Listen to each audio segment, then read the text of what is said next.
أعوذ بالله صلوات.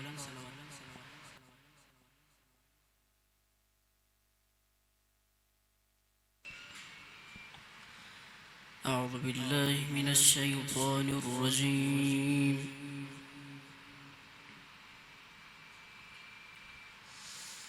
بسم الله الرحمن الرحيم.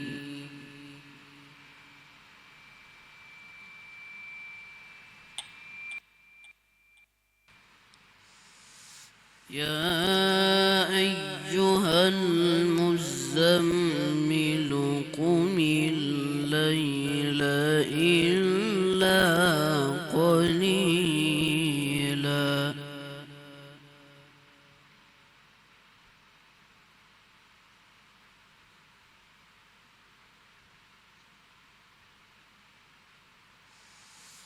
نصفه أو انقص منه قليلا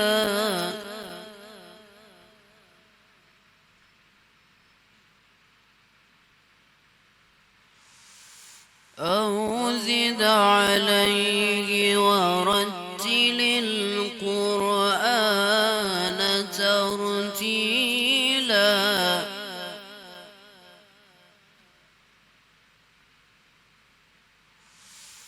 إنا سنلقي عليك قولا ثقيلا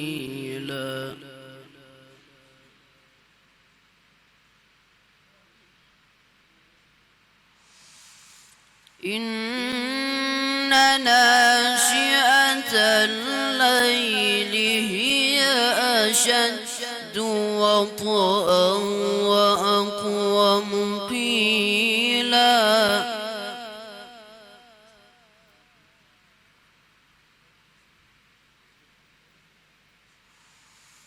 إن لك في النهار سبحا طويلا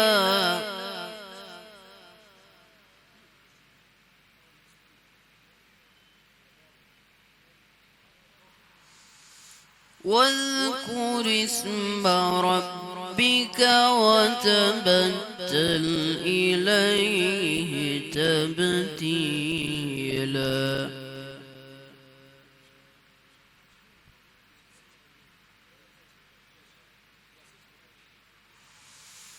رب المشرق والمغرب لا إله إلا هو فاتخذه وكيلا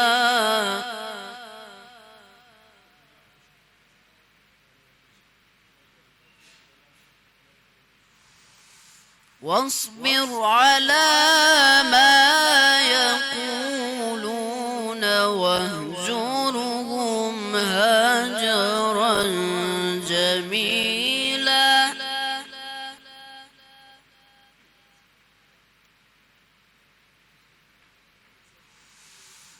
وذرني والمكذبين أولي النعمة ومهلهم قليلا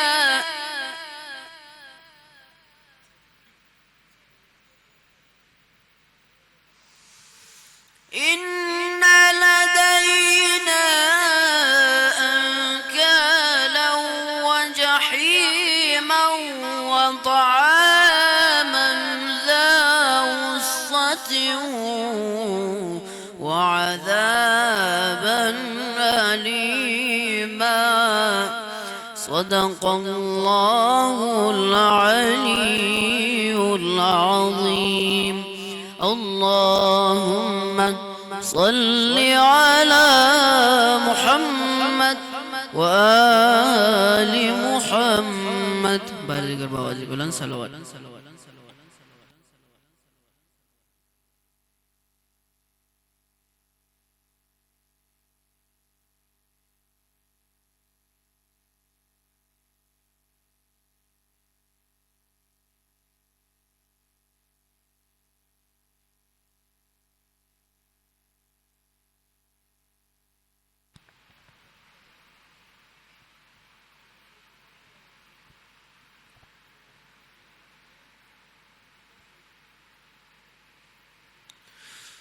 بر محمد والے بیت محمد صلوات.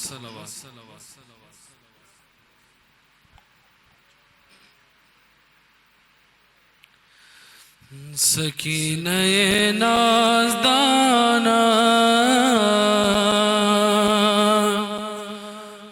آمد بابا امشب. سکینہ نازدانا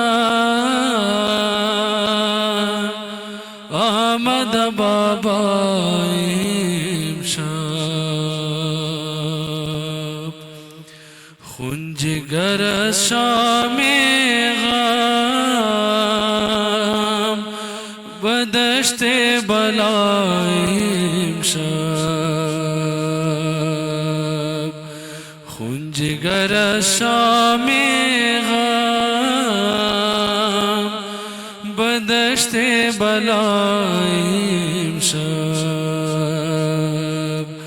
سکینہ نازدانا آمد بابا امشب. بن یتیمت بابا آمد شام غم. آمد شام غم. بن یتیمت بابا آمد شام غم. آمد شام غم. بنال پریشانم چیال دارم امشب. بنال پریشانم